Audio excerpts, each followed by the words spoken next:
말씀 마태복음 27장 1절부터 10절까지 말씀입니다. 마태복음 27장 1절부터 10절까지 저와 여러분이 한 절씩 교독하도록 하겠습니다. 새벽에 모든 대제사장과 백성의 장로들이 예수를 죽이려고 함께 의논하고 결박하여 끌고 가서 총독 빌라도에게 넘겨주니라.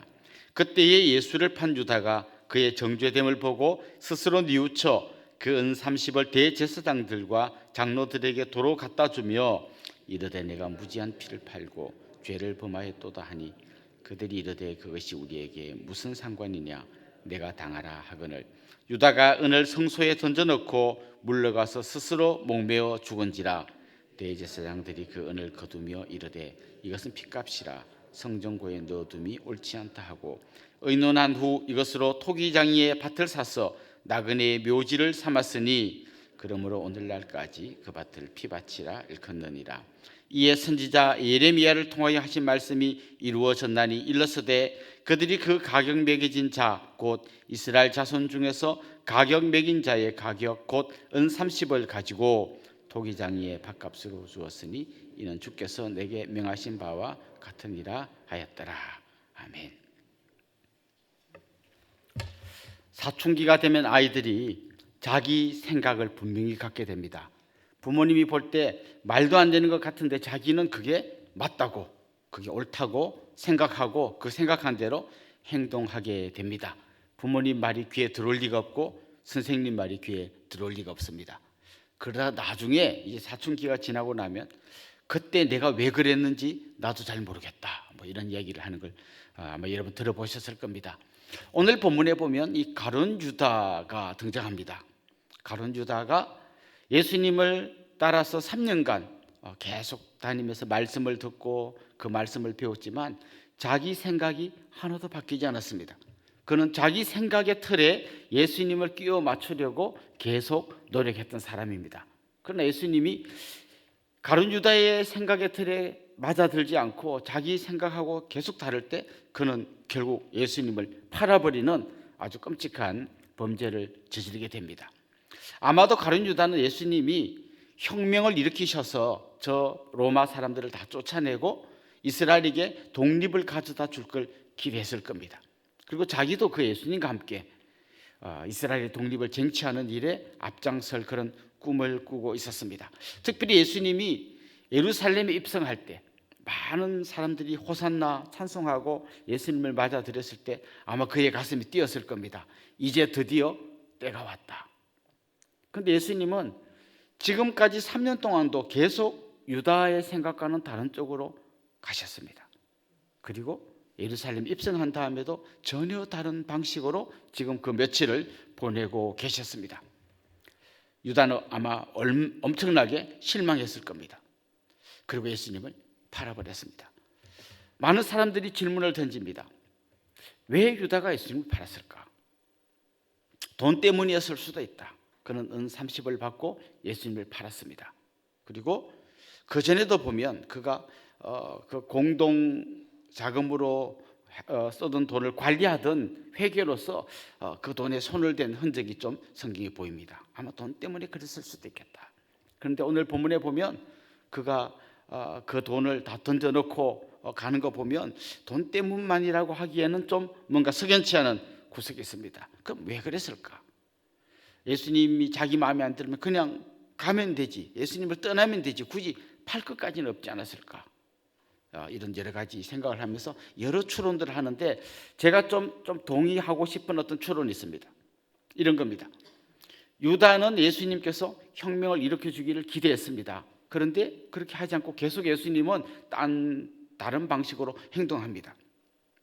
그때 만약에 유다가 예수님을 팔면 사람들이 잡으러 오면 예수님도 어쩔 수 없이 안 잡히려고 자기가 가지고 있는 권능을 갖고 그들과 싸웠을 것이다.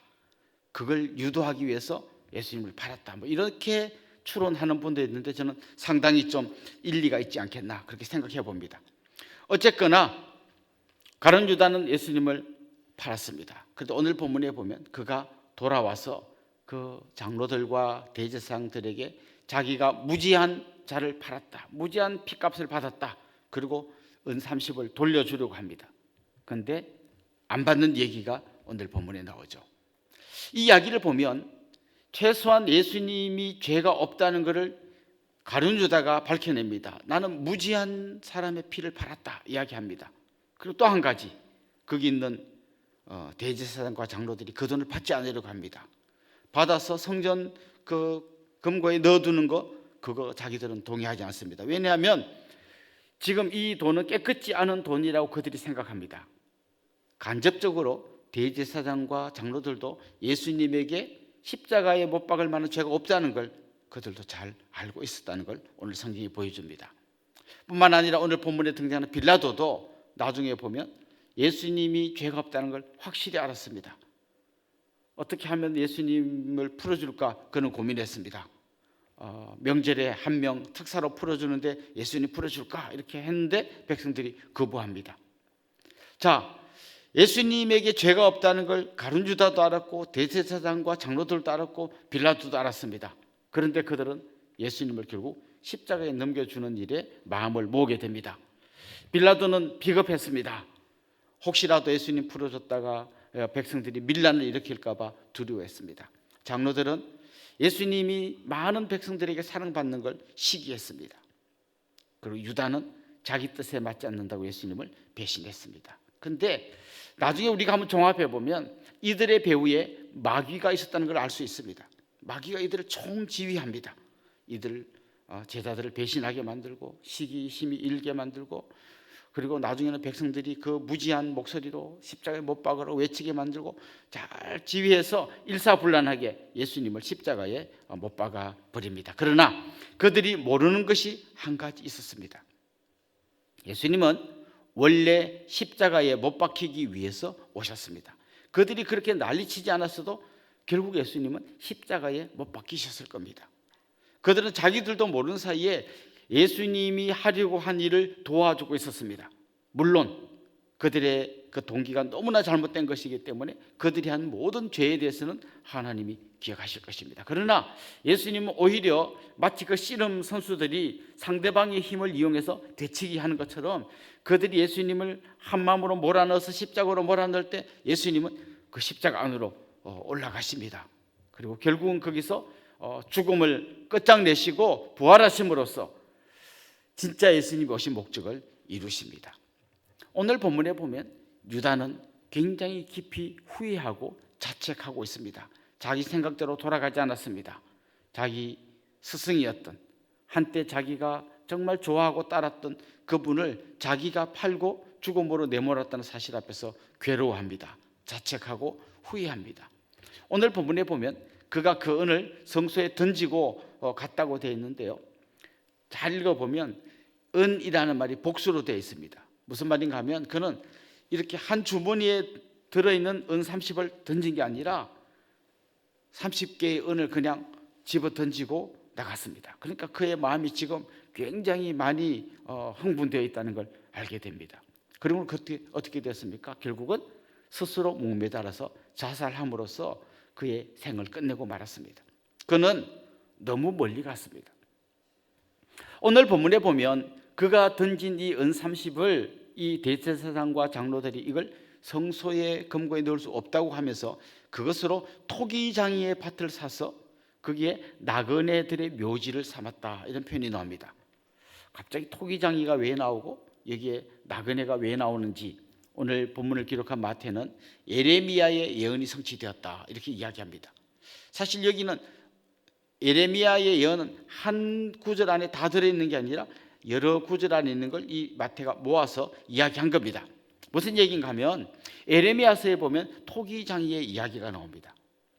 그 토기장이가 진흙으로 토기를 만들어서 어떤 거는 아주 고급 그릇을 만들고 어떤 거는 좀 이렇게 대충 쓰는 그릇을 만듭니다. 그리고 만들다가 좀 마음에 안 들면 그걸 깨트려 버립니다. 예레미야가 이야기합니다. 이거 토기장이 마음이다. 토기장이가 이걸 깨트리든지 아니면 이쁜 그릇을 만들든지 그거 다 토기장의 마음 아니냐 이런 얘기합니다. 사실 이건 굉장히 경고였거든요. 이스라엘 백성들이 자기들이 선민이라고 생각하고 살았지만 너희들이 잘못하면 하나님 언제든지 깨트려 버릴 수 있다라고 하는 게 이 토기장의 이야기의 굉장히 중요한 교훈입니다. 자, 그 토기장이들이 토기를 만들기 위해서 밭을 갖고 있는 거죠. 그리고 거기서 진흙을 파내 가지고 그 진흙을 가지고 토기를 만듭니다. 그런데 이제 더 이상 파낼 진흙이 없으니까 아마 이 밭을 팔아버리고 한 것 같습니다. 그런데 지금 이 토기장이의 밭을 샀다는 거죠. 그 은 30으로. 무슨 얘기입니까? 지금 가룟 유다처럼 이렇게 예수님의 제자로서 가장 예수님의 총애를 받았던 사람이라고 할지라도 예수님 배신하면 그냥 토기장이가 진흙을 깨트려 버리듯이 이렇게 다 깨트려 버릴 수 있다. 거기에 먼저 하나님의 은혜를 받고 먼저 율법을 받아들였던 이 대제사장과 장로들조차도 하나님 앞에서 범죄하면 이렇게 토기장이처럼 산산조각 날 수 있다는 경고를 오늘 본문을 통해서 보여줍니다. 대신에 이 토기장이의 밭을 가지고 나그네의 묘지를 삼았다고 했습니다. 이 나그네는 주로 이방인들 나그네입니다. 이방인들 나그네가 이스라엘에 왔다가 아무도 어디 장사 지내줄 데가 없는 상태에서 죽으면 여기다 묻자는 거죠. 나그네들의 공동묘지로 쓰자는 거죠.